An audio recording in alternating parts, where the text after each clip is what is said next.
All right, well, we'll begin our final session, and it's my pleasure to introduce Conrad Kunze, who's going to speak to us about renewable energy and public ownership.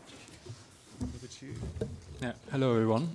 I'm very glad there's been two presentations before me that are very close to my topic, so I will continue with where Gordon stopped and Larry stopped. The title is Renewable Energy and Public Ownership, which should be new public ownership.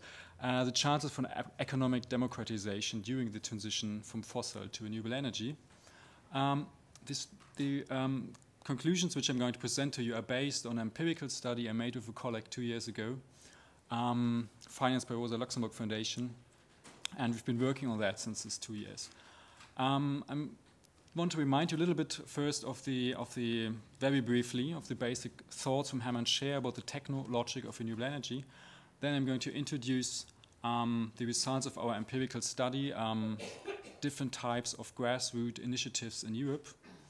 Then I want to compare different national politic approaches, introduce to you the idea of the green capital fraction, and have an outlook on possible transitions in cities as actors, because the invitation here was from the city of Paris.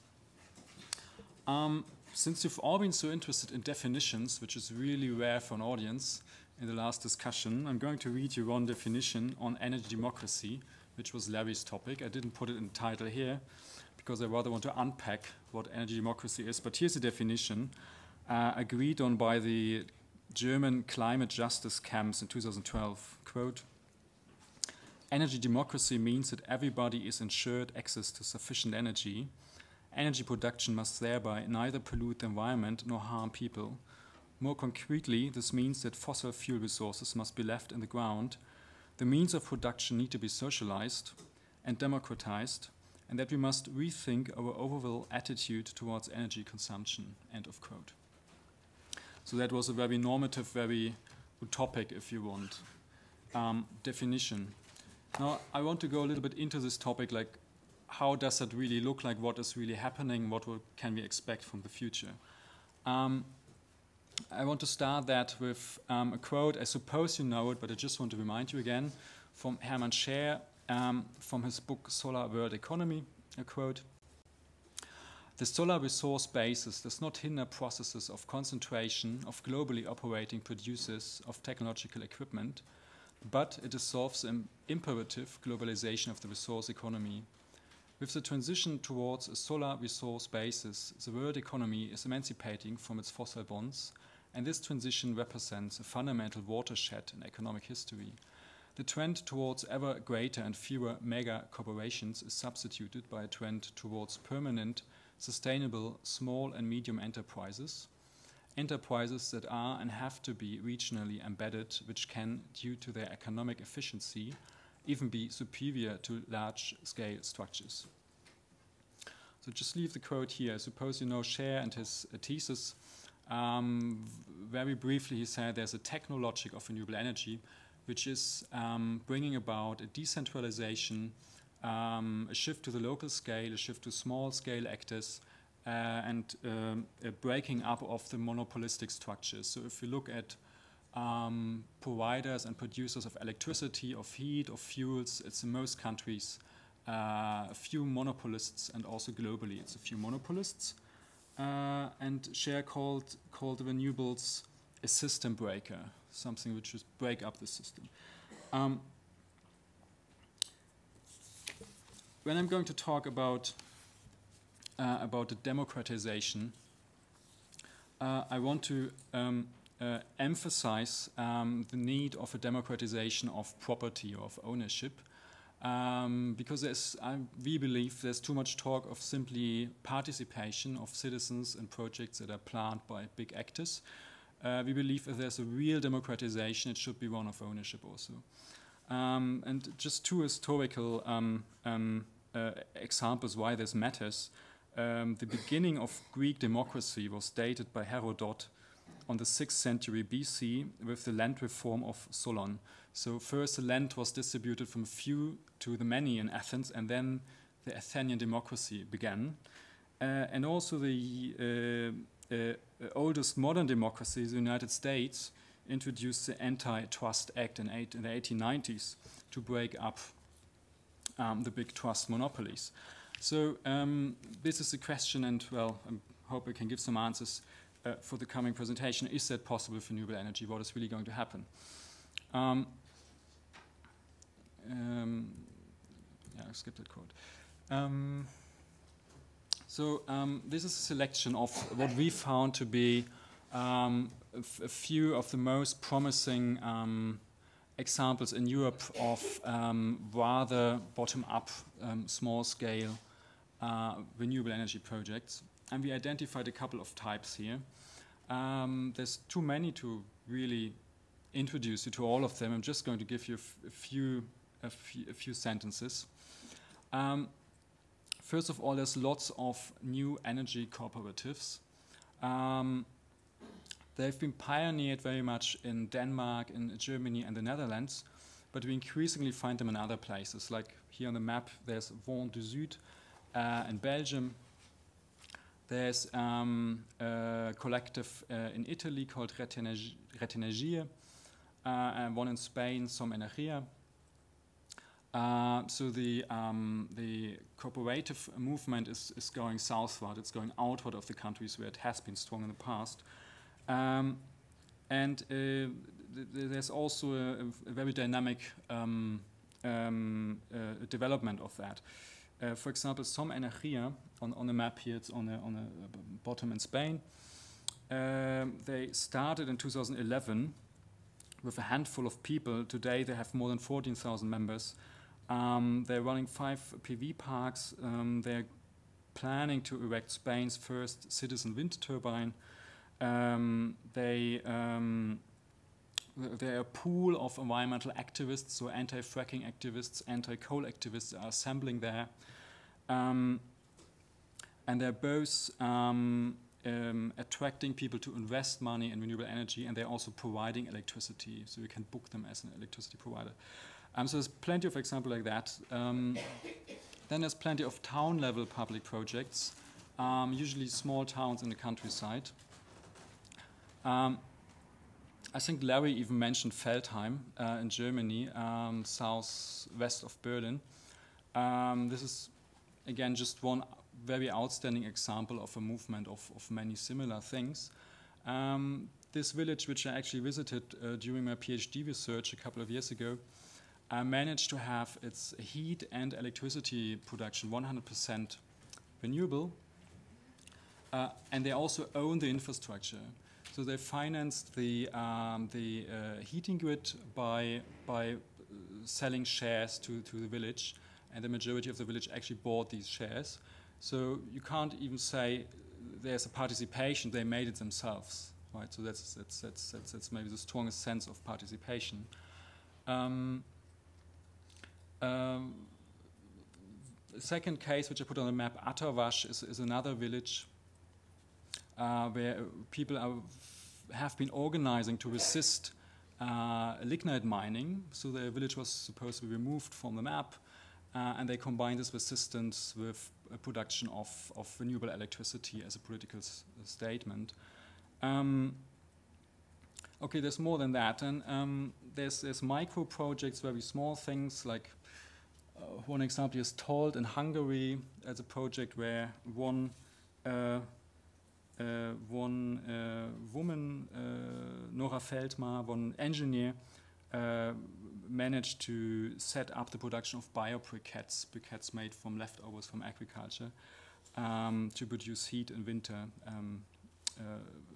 helping off energy poverty in that village. And then we called that the Scottish model. We really liked it. We just called it the Scottish model because we thought it's outstanding. Because when it comes to cooperatives, we mostly find them in Western Europe, and we mostly find them in the wealthy regions. So the question is, how is it going to work in regions that are not that well off, that do not have a lot of people with high savings? And in Scotland, there's a state agency called Community Energy Scotland, CES, and they are giving support to villages that are willing to set up their own wind park or their own solar park. And they're also giving credits to these villages, so they're giving the financing. So the community can be the owner, but they're helped if they don't have the financial power to do that. So this happened in Gigha, a Scottish island, that did a community buyout of the island. So they first bought they first re-socialized the island itself, which is a very Scottish story. I can't go into that now. And then they started to repay the credit which they took to re-socialize the island by having a community wind park. Okay, it's tempting to, like, I could keep on with these examples for a very long time, but there's too many, and I think this is not the novel point here. So we find these projects all over Europe. It's many. There's in the United Kingdom, as the research by Seifang et al. Showed, more than 1,000 community energy projects. According to Rescoop, the internet page, there's more than 2,400 community energy initiatives in the European Union. And in Germany, there's hundreds of regions that have declared that they want to develop a 100% renewable energy scheme in the coming years.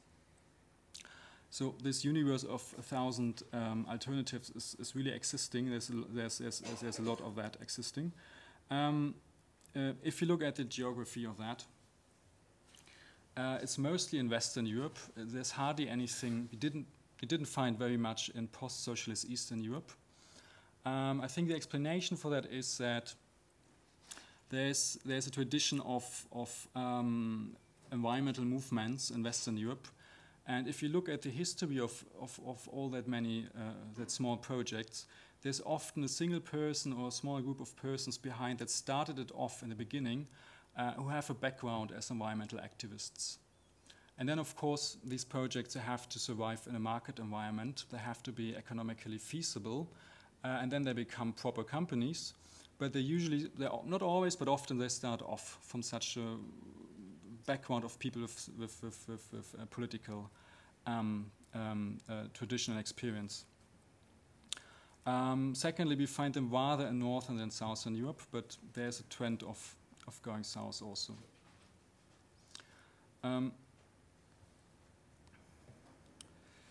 It's not that easy to say what really unites them. We did quite some effort to have a definition. In the UK, they're usually called community energy.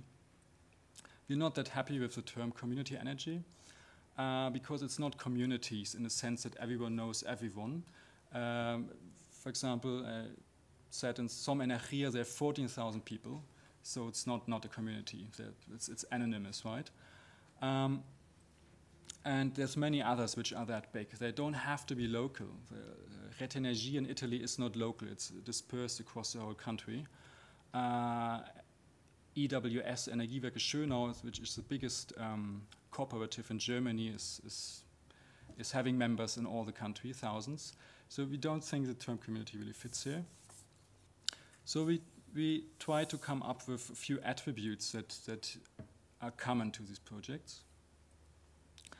And we found that they always have some political ambitions, which obviously is 100% renewable energy, but there's nearly always some ambitions beyond energy. There's usually, if you look on the program and the statement on the internet pages, there's usually a commitment to also support a degrowth agenda, to be a transition town. There's projects supporting biodiversity schemes. There's one in the French town Ungersheim, which is supporting local organic food. So there's often this connection with environmental and social movements. Secondly, I mean, this is part of our definition. We searched for that. But there is some sort of collective ownership, usually, which doesn't need to be a cooperative. Because the laws of how you can set up a cooperative are very different in the European countries. So the same group of people that would set up a cooperative in, let's say, Denmark, where that is quite easy, might set up a company in the UK or in another place. But it usually has this collective character. And there's usually a very strong sense of participation. People want to have a say in their projects.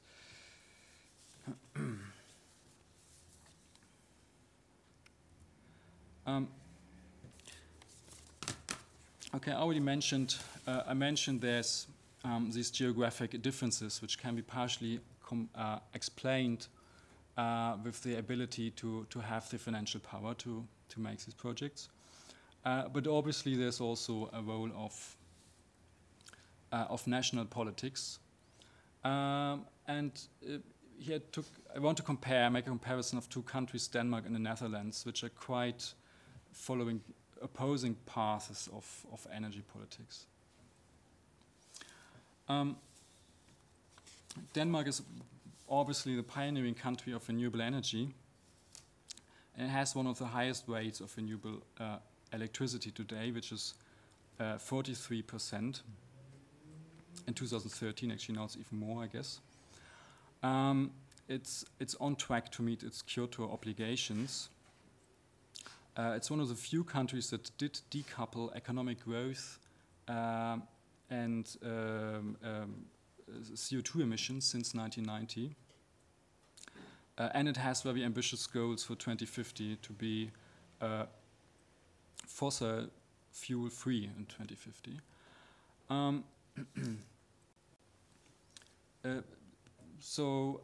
Okay, and now the numbers on the Netherlands. The Netherlands has only 4.5% renewable electricity. 4.5% renewable energy, which is far below the EU average, which is 14%. The Netherlands did not reduce their CO2 emission from 1996 until 2013. Actually, they reduced nothing at all, according to statistics. Although they wanted to. So now the question is, like, why are the two countries developing so different? What's the difference in the politics they made? First, looking at the Netherlands, they started much earlier. The Netherlands decided in the 1970s to try to develop wind power. Before actually wind power existed, there was a study in 1974 where an expert commission said that it was possible to have 10% wind power in the country. That happened although the country was still depending on coal at the time. There's a national coal company, Dong Energy, with today a turnover of 9 billion euro. But they decided to have the development path, and the technology development was very much a bottom-up development in Denmark. It was very much small and medium-sized companies that were building small-sized wind turbines. From the very beginning on, they had a law that 20% of the ownership of every wind park and every wind turbine needs to be local. So whoever wants to construct a wind turbine in Denmark must make sure that 20% is given to locals, which was actually achieved. 21% of wind power is owned by cooperatives today.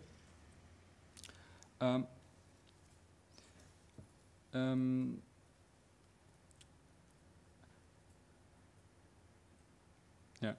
So, well, and this produced this quite good result, which we see today. There was actually a stop of the transition from 2002 to 2009.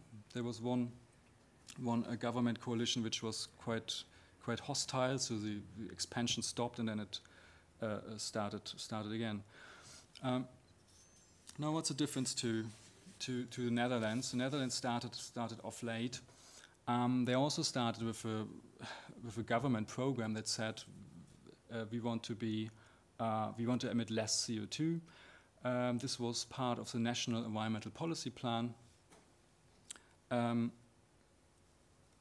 and that had a commitment to renewable energy. The commitment was quite high flying. This National Environmental Policy Plan was actually supported by lots of scientists. This was called, or is called, transition management. So the promise that experts, transition managers, would manage in a top-down fashion the transition. And here I quote Florian Kern and Adrian Smith, quote, "Most observers do not see a substantial impact." So I can even quote it, but the numbers also say it. It really didn't work. Now the question is, why didn't it work? And I think here it's a tempting, easy answer. The Netherlands hosts the second largest company in the world, Royal Dutch Shell, with a turnover of $451 billion per year. And Shell has been in all the councils that were supposed to implement this transition to low carbon. And I quote again Kern and Smith, "The transition approach risks capture by the incumbent energy regime, thereby undermining the original policy ambition for radical change of the energy system." So there was an institutional capture of the very institutions that were supposed to bring about the transition, because these institutions had the idea that you can invite everyone, including the industry, that was actually supposed to be substituted by renewable energy. And of course, the industry appreciated that invitation. They went into these councils, but then they stopped these councils from working. So there was a capture from inside, with the result that nothing really happened. And I think this is an important notion to see that this top-down approach of transition management that is trying to take in all the industry that is in a country didn't work. I think the Netherlands is a very very strong example for that.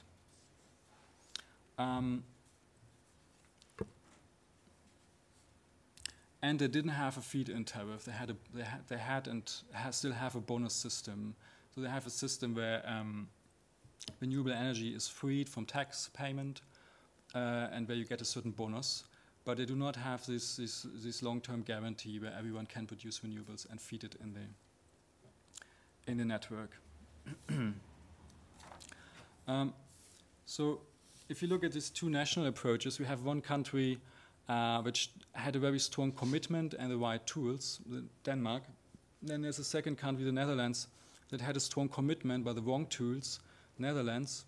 And before I come to Germany, I think I can already say Germany has a third approach. It didn't have a strong commitment, but it did have the right tools. Today, Germany has 30% renewable electricity, which is quite a high, comparatively quite a high number. But there was actually no master plan to reach that. The energy policy was actually quite heterogeneous. If you remember, there have been two exits from nuclear power. The first exit was in 2000, then with a green-red government. Then the black government in 2010 made an exit from the exit. And after Fukushima, there was a second exit from nuclear power. So afterwards, it's now often portrayed as a very homogeneous politics that really wanted to go where it is. So if you look at the changes, there was really no master plan. The thing there was a feed-in tariff since 2000. And what the feed-in tariff did, it did split up the politicization of the energy politics, because this financial instrument gave an incentive to actors and people from all party politics to actually invest and support renewable energy. So renewables started as a green and then as a green-red project, but once these feed-in tariffs were in force, all sorts of actors would get into the boat. Conservatives, people from the Liberal Party, and it even happened that the regional councils, the Länder, the regional councils voted against the central government, although they both shared the same party, to prevent a cutback of the subsidy schemes. So in 2012, the photovoltaic scheme was cut back significantly, with the result that the whole industry collapsed. But this was delayed by a couple of years because actually conservative regional councils and governments voted against the conservative central government because they just wanted to protect egoistically as an homo economicus their regional industry. And this, I think, is a big difference if you have a feed-in tariff which is purely financial and above party politics, and which makes it superior to a bonus system or other systems that can be changed by changing political constellations.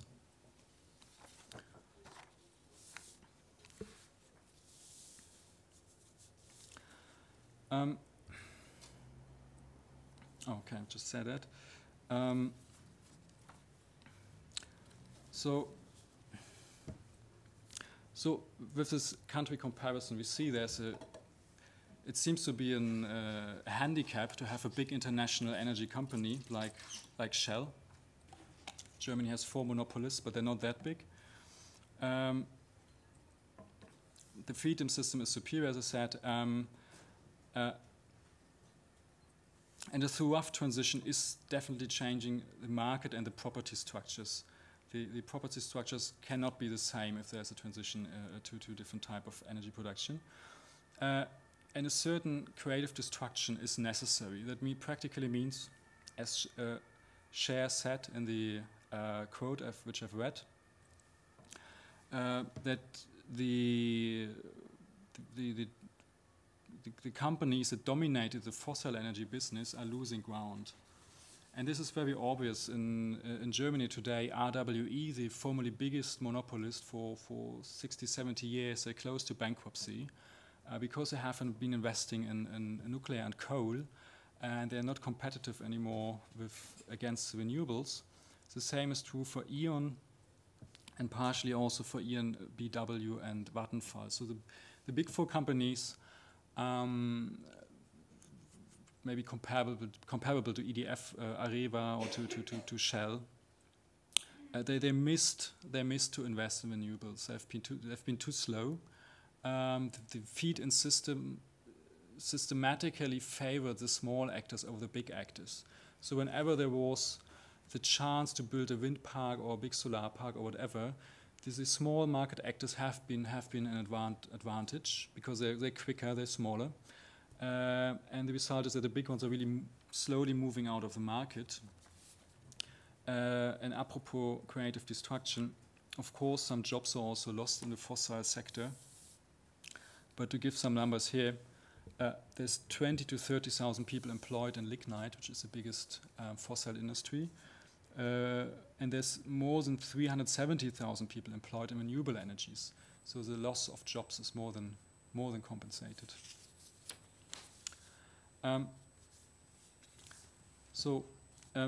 Having been thinking about this paradox that Germany, like actually other countries also, didn't really intend to have such a change of the market structure. There has never been a master plan. We want to push the 4 big energy companies out of the market. There was a master plan to have many small producers, but this still happened. The question is, how could it happen? How could there be a law that is disadvantaging the big actors and giving advantage to small actors? I think one answer to that, skip that, has been given by 2 colleagues of mine, Haas and Sander, who came up with the idea of a green capital fraction. To explain that, it's good to have a look at who actually owns renewable energy structures in Germany, and this is what the graph here is displaying. It's displaying ownership in renewable energy production.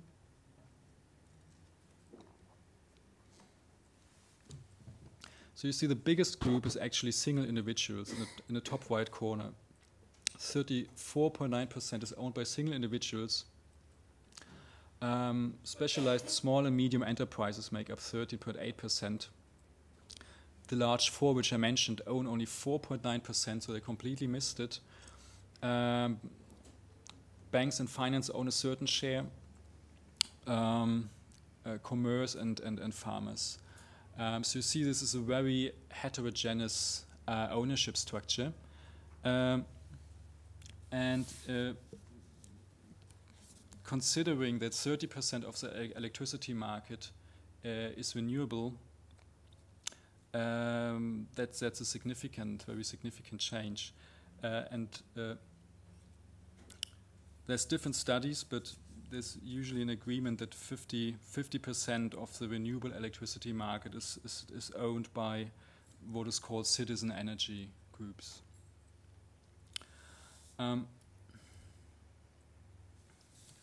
So the transition is very much dominated by this green capital fraction, which only came into being by the transition. But and this is my argument here.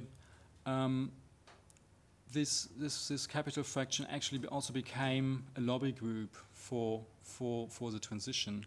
So this is a lobby group that once it was existing would defend the feed-in law and this policy. And the opposite of the green capital fraction would be the grey capital fraction. This is the old fossil monopolies, which are also investing in renewables, which is very much the case in the UK and partially in Spain. So the study actually from Sander Haas was only on these 3 countries, and probably in Denmark, and they've shown for Germany there's this green capital fraction.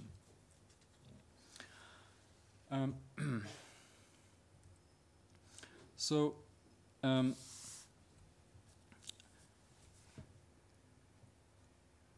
as we've seen on the map on Europe, a lot of these transitions have been happening in the countryside, are happening in villages on a regional scale. And there's some reason to believe that this might increasingly happen in cities. I want to elaborate that point a little bit. There's some reason it started in the countryside very much. It's much easier to set up a company in a small social structure. So in a village where everyone knows everyone, it's easier to organize something. Secondly, you need space for renewable energy. You need space for wind turbines. You need rooftops for solar. So that's available in the countryside, at least space for wind turbines. And if you look in the first phase of the transition, most things that were really outstanding were in the countryside, not in the cities. Then there was, as I've said already, there was a scaling up to regional networks and even to nationwide networks. And at least concerning future plannings, cities are picking up on the development. Just to give you some examples, as we heard yesterday already, cities are responsible for the largest part of global CO2 emissions. Paris has a CO2 equivalent of Ireland. London has a CO2 emission equivalent of Croatia or Dominican Republic.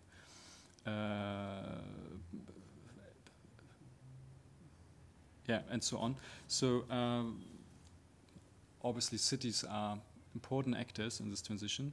There's a C40 initiatives where cities committed themselves to reduce CO2 emissions. And a lot of goals have been declared. Rotterdam said it would reduce 50% CO2 emissions by 2025.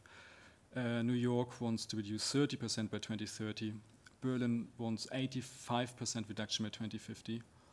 And Copenhagen 100% by 2025.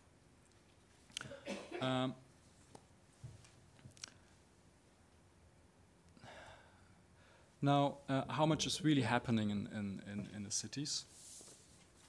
The 2 forerunning cities which I find noteworthy are Copenhagen and Munich, and also Berlin to a certain extent.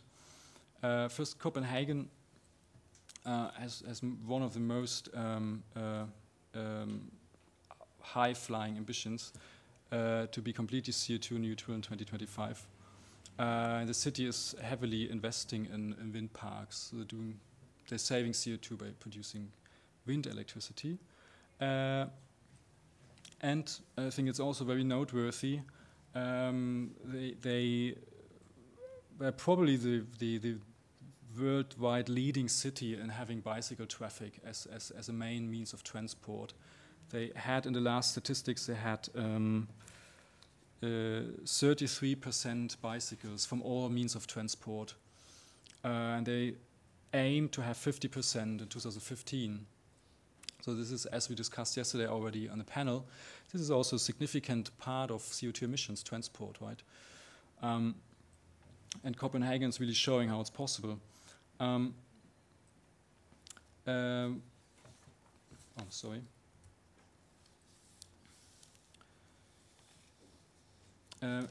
Munich, my second example, claims to have the 5th largest energy provider in Germany, which is its city utility. It's this very German thing that cities still own their own electricity and heat provider, in German called Stadtwerk.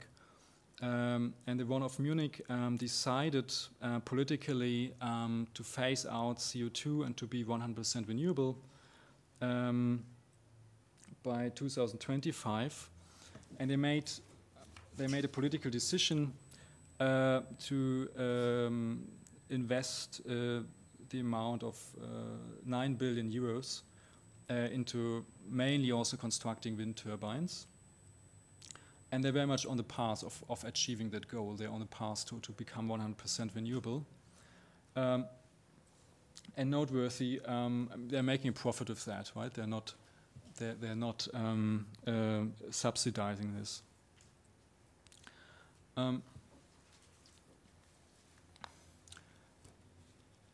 The Berlin example was already mentioned today. And I think I want to explain that because I think the Berlin example very much shows how ownership and social questions is linked with the energy transition. And well, the only difference and the only downside here is that it didn't work out, but it didn't work out very, very closely. Yeah, I'm going to explain that because I think from all the examples we looked at in Europe, Berlin was the most outstanding, the most promising. The plan was to set up a new city utility owned by the city, not owned privately or by a cooperative, that was supposed to produce only renewable energy, to have a social electricity tariff, so to give cheaper electricity to poor households. It was also supposed to re-socialize the electricity network and to become the main electricity provider in the city. That was supposed to be enforced on the city politics by a referendum on 3rd of November 2013. And 25% of the city population would have had to vote with yes. So 25%, it's every 4th person in the city needed to go to the ballot box and vote with yes. So it's I think a really high demand. And the outcome was 24.1%. So it was missed by 0.9%. And I was living in Berlin at that time, and the city was really politicized. You saw everywhere people volunteers were rallying for signing the referendum. There was advertisement everywhere put up by volunteers. And as the research showed afterwards, the main motivation to vote yes was actually not the transition to renewables, but was the social side of the project. The fact that social tariffs were promised was the main motivation to vote yes for the new Stadtwerk. And again, like the German energy politics in general, this thing was opposed by the ruling government. The Conservative Party and parts of the Social Democrats actually opposed it. Obviously, the dominating energy provider Vattenfall opposed it, and still they nearly made it. So this is quite quite interesting how a popular movement enforced a social and ecological energy transition against its own government. Okay, so I'm concluding this. There's a mainstreaming of the grassroots projects. They have been there in Europe since the 1980s, but they're coming bigger. They're not small anymore. They're not local anymore. I think this is very important. There is in some places something like a green capital fraction evolving from that. They're connecting and they're forming bigger groups. The incumbent actors, the big energy actors, they did give a lot of statements that they want to be green, like British Petrol called itself Beyond Petrol for some time. Then came Deepwater Horizon, and they didn't call themselves that anymore. Shell wanted to be green, Vattenfall wants to be green. They all have the commitment, right? But if you really look on the numbers, it didn't happen. It really didn't happen. It's quite the opposite. They're pushed out of the market in some places. So the investment was really done by new actors, not by the old ones.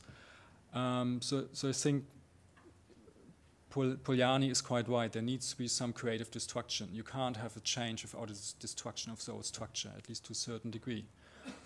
There's often an alliance of environmental movements with businesses in renewable energy. And I think the future is the transition of these countryside initiatives moving to the cities. And just a few last numbers, because I think they're quite impressive. As Larry already mentioned, in Hamburg, this similar referendum was actually successful. People voted with yes, and they enforced a law on the government to re-socialize the electricity grid. And that actually happens in a lot of German cities, but without referendum. Some have better governments. And I should have the numbers somewhere here. Well, I think the number was 190 cities have already re-socialized their network. So the electricity network that was often privatized in the 90s is bought back by the city, and they're buying it back. They're re-socializing it in order to keep profits local and in order to make their own energy politics, which often involves a transition to renewables. And the number of 70 cities, I think it was 70, I'm pretty sure, has actually set up a new city utility.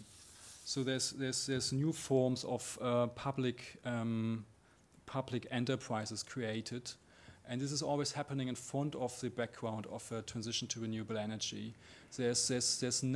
I don't know an example of such a Stadtwerk, of such a city utility being created to say they're just going to invest in coal and gas or whatever. It's always with this motivation of doing the energy transition. Okay, and I'm going to stop here with one last quote from the present Pope Francis, from his encyclical letter Laudato Si.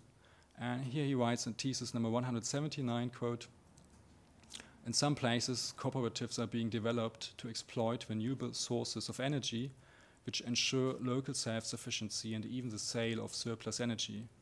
The simple example shows that while the existing world order proves powerless to assume its responsibilities, local individuals and groups can make a real difference." So I think it's a very nice quote. I didn't think I would ever quote the Pope. And I'll leave it here for the discussion.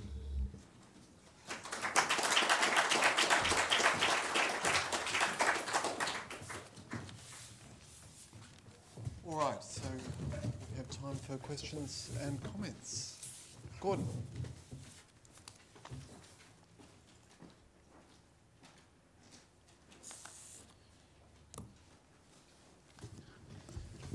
Yeah, I've got a couple of quick comments and then I think two questions First of all, on what do we call all this stuff? And you were sort of grappling with how do we label it, how do we name it? And I agree, it is very difficult. I mean, we were studying what was going on in the UK about 8 or 10 years ago and trying to work out what this term community energy meant, and it was being mobilised in all sorts of different ways, and it was really quite hard to distinguish them. So I sort of sympathise there with knowing exactly what we call it. I'm not sure if grassroots and public quite does the job, but I'm not sure what would do.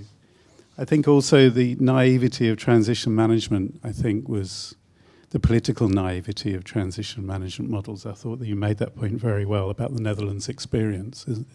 Imagining that transition management could become a governance system that somehow got rid of politics when you had an oil company sitting in there. I mean, crazy. But the questions I had is, firstly, one of the arguments is that the alternative systems of ownership and alternative systems of governance of energy projects have consequences for patterns of consent from others, from neighbours, for example, around planning permissions, so that wind turbines that might be controversial under other ownership or governance regimes become more tolerated or gleefully welcomed because they are community owned, cooperatively owned, and so on. And I think that's an easy thing to say, and I've seen cases where that doesn't appear to work very well, but also cases where it absolutely does appear to work. And the experience of countries like Denmark is interesting because they're now starting to get patterns of opposition to wind farms in the way that they didn't before. And part of what's going on there is changes in the process of project development and more involvement of big companies in the way that there wasn't in previous eras. So I'd be interested to know your observation about how you see that sort of relationship, because opposition to renewables can be just as intense as opposition to fossil fuel developments in certain cases. Second question was just this thing about cities, and I made this point yesterday a bit.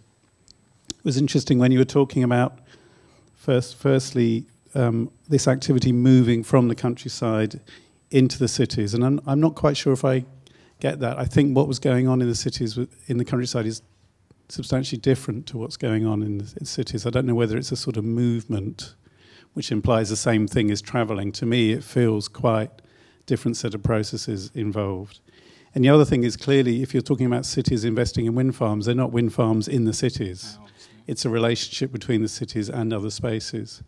And in that sense, cities are enactors, but they're not a site. And I think it's important to get that distinction there, which then plays back into the question I had about consent, in fact. Like, just because Munich is investing in lots of wind farms in other places, does that somehow make those wind farms less controversial? I mean, is Munich a significantly different player from as an external player to a location? Is it significantly different to like an energy company coming in and doing something similar? Should I answer directly? Yeah. Yeah, thanks for these quite good comments. I think there's quite some studies actually on the correlation of acceptance and ownership. Yeah? I think there's one study from Scotland, which was maybe first, that there's a significantly less chance for protests against wind parks if people have a share in them. There's this saying in Denmark that if there's a wind turbine, there's always one person who can't sleep. If it's not turning, the owner can't sleep, and if it's turning, the other neighbor who's not owning it can't sleep because he hears it. I think there's a lot of evidence on that, but of course it's not always working.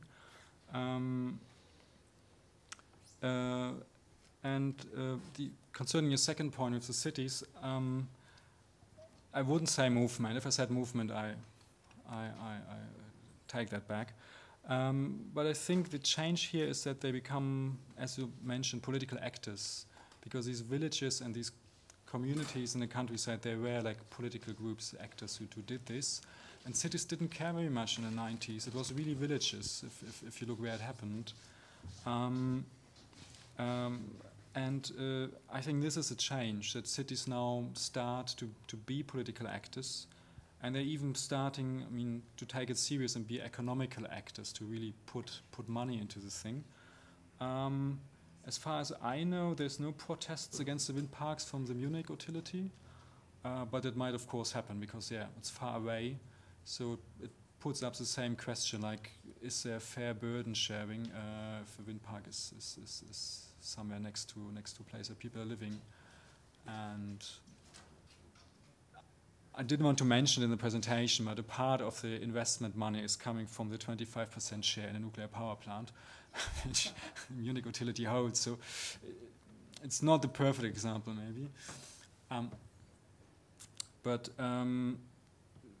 Well, I would still see it as a positive development. I mean, because I think it's presently it seems technologically only viable to supply a whole city with wind parks, which cannot be in the city, obviously.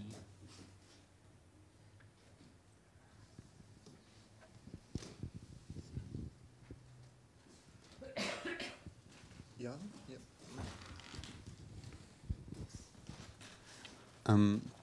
In the beginning of your talk, you mentioned that renewable energy would result in more decentralized production and better redistribution. I was wondering, like, it seems to be the case currently because these actions are undertaken by communities, but I was wondering if once there's a big enough market, you wouldn't have quite centralized industry that would invest in that. And you're not seeing that in Denmark because there has to be this 20% local ownership, but perhaps would you see that in Germany or other places? And then even if the infrastructure is owned by the population, it doesn't mean that they're making benefits from that. You start to have what we call virtual power plants, where you have a company that buys and sells the electricity from the producers to the consumers, and they can make money without really having to invest too much. So they can sell you as a local producer the service of selling your electricity on the market. And just like Uber or Airbnb, they can make money without really having assets. And then again, it's a centralized concentration of the benefits themselves. Do you see that coming in the electricity market as well? That would be a pretty big prediction if I made that. I don't want to predict that much, but if you look at the present situation, this absolutely exists what you describe. Of course, there's big institutional investors that just put infrastructure somewhere in the landscape, and there's no aspect of ownership decentralization in that, at least not for the local population. So this absolutely exists, and I think this is often the case when there's so fierce protests against wind parks. If a community only has the cost and none of the benefits, then obviously they're likely to protest. There's definitely not an automatic mechanism that it's always local. But again, if you look at statistics, that's why I showed this statistic. There's still the strong tendency of renewables to be rather heterogeneous, to have rather small-scale ownership. And I think this is really, as Cher said, in the logic of this technology. It's just easy to put up a solar panel somewhere. It's relatively easy to put up a wind turbine. It's quite difficult to have a coal power station for dozens of millions financed by a local community, if they even wanted it. So I think we have to keep it in mind. It's a possibility which is opened up by renewables, but it's not an automatism. So and then it comes really to national politics and to regional politics if that possibility is used. And I think this is a window of opportunity, and this is going to be open as long as the transition is going on, and it will go on as long as there's still fossil power plants running. So in some regions in Denmark, I suppose, in Germany, there's maybe a few regions that really already have 100% renewables. The transition is kind of over, it's kind of finished. And then if the field is full with wind turbines and if the roofs are full with solar panels, then it's finished, right? If there has not been participation, the chance is gone. If it has been, it's good. But in all the other places, this window is still open. So as we've seen, there's differences in European countries, right? Some countries are doing better, others doing worse. So it finally matters what politics and regions are making out of it. But the possibility is there. This is why I quoted Helmholtz Scher in the beginning, because you can't really think of a participative nuclear or coal power plant or community financing unconventional gas. I think it won't happen.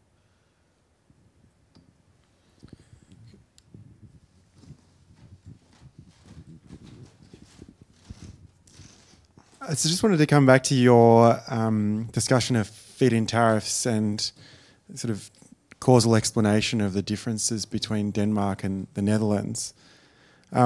You sort of characterized feed-in tariffs as market mechanisms that were above politics and resistant to short-term change, that being the major explanatory factor. I just wanted to kind of complicate that a bit because, I mean, first of all, yes, they're a market mechanism in common parlance, but people are, I'm not suggesting you're vulnerable to this, but a lot of people fall into the trap of thinking that market mechanism somehow doesn't involve politics or government, but clearly this involves a lot of involves legislation and regulation to create these markets. And so, and clearly is not above party politics actually. And so this interesting question about how do you kind of lock in policies, or how can you avoid the issue of party political volatility? And there's been some work on this, and one strategy is like legislation, which is the feed-in tariffs in legislation.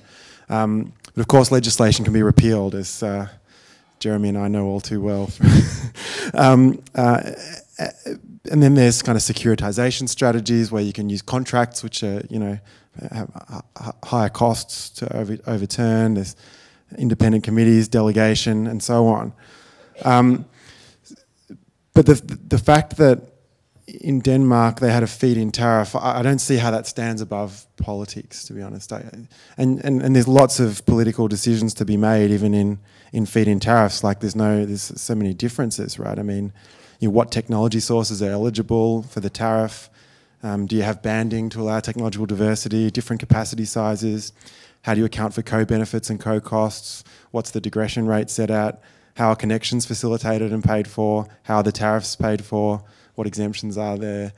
These are hugely political. And so, and in some states, I think that there would be like corporate actors that there'd probably been better feed-in tariffs and worse feed-in tariffs. So where I think some of the things you did say that struck me as probably more plausible are the differences in kind of the political economy of the two countries. And so in Shell, I mean, in the Netherlands, I don't know enough about Netherlands, but that sounds plausible to me.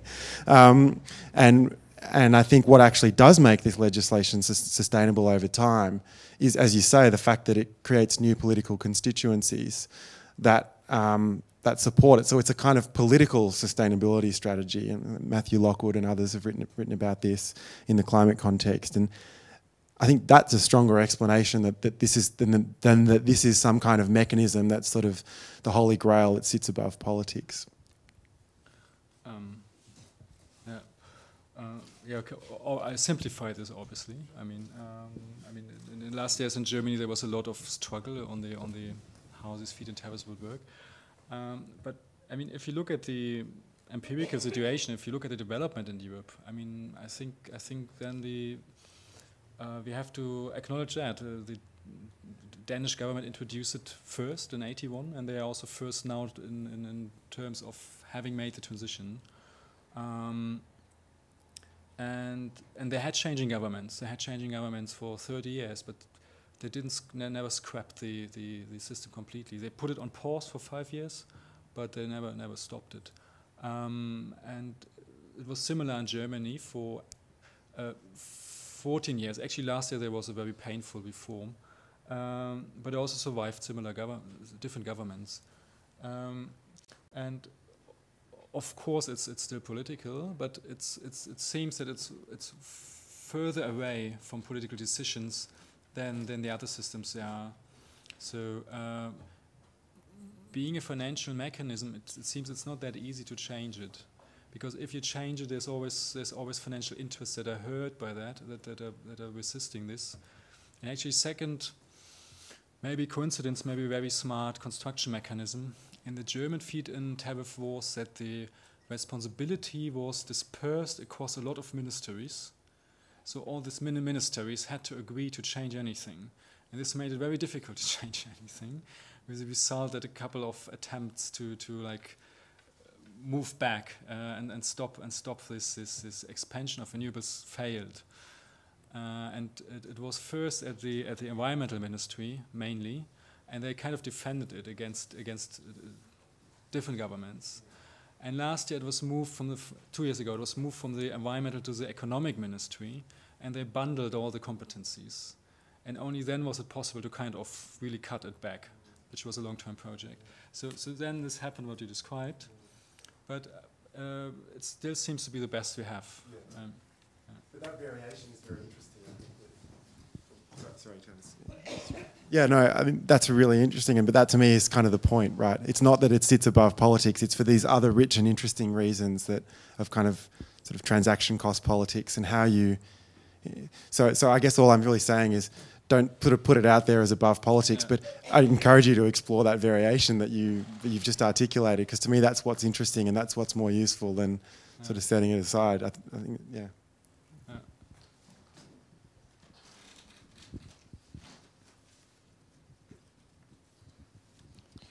If there's no other question, I'd like to ask one. Or sure. No. Go ahead. Maybe I just did not understand very well, but I've trouble picturing what a community-owned power infrastructure is, and is it like a company with shareholders and there's a general assembly from time to time and they decide together what's next, what should be done? How does it work concretely, and how democratic is it? Yeah, I wanted to spare the whole definition. That's why I skipped this point, but we have a whole definition on what we mean with that. But there's many different forms which all have the common feature that are more democratic than the status quo. And by more democratic, we mean that more people have a say, namely consumers of energy, namely also people working in energy production. And secondly, that the ownership is dispersed across a larger group of people. So factually, in the fossil system, it's usually a few companies and a few chair boards who make all the decisions.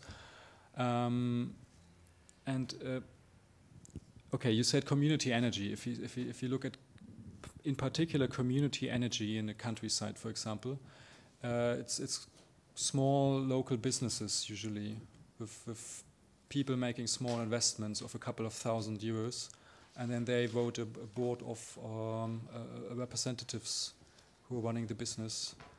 And then the thing is, I mean, this has been out there for a long time, but there needs to be a more professional structure to be bigger, to produce more energy, because just these villages won't do a big transition. And I think this is where it becomes interesting. And actually, one very nice thing we came across was with Som Energía, this Spanish cooperative. They managed to have a full assembly of all members of 14,000 by using the internet, by having people being in an online assembly and having an online vote, which I found a very, very nice thing to demonstrate how it's even possible to have such a grassroots project become very big, more than local. And then I think it's inevitable, even if it's very participatory and very democratic organizations that have that ambition, it's inevitable to still have some hierarchy and some professionalization. I think if you want to supply a city like Paris or even smaller cities, you have to have an elected board of officials. But then it still matters how that is done. To come back on the Berlin example, their proposal was to have 1/3 of the board being elected by the government, 1/3 being elected by the workers of the company, and 1/3 being elected by the consumers. That means all people in the city. And the idea was to have a break, to have a mechanism that would prevent a future government from privatizing it again, because this is what happened in the past. There has been a 100% public utility, and then just one government in quite short time privatized it against the popular will of the city. Right? Usually, people don't want infrastructure to be privatized. So they said, if you have this 1/3 participation of consumers, at least that was rational. People in the city would always stop a reprivatization of that energy utility again. So it was a very long answer.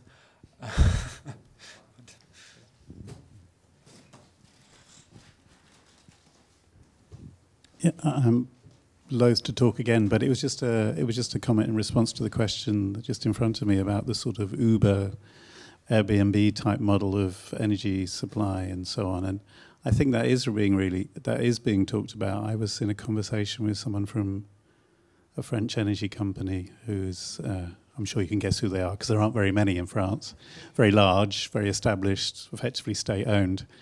And they thought that sort of model in companies like Google as a real threat to their business. I mean, I think there's a real destabilization potentially underway of established incumbent models of energy supply. And you can see various things that companies like Google are doing, that they're putting themselves in a position to be able to do that sort of work in the not too distant future.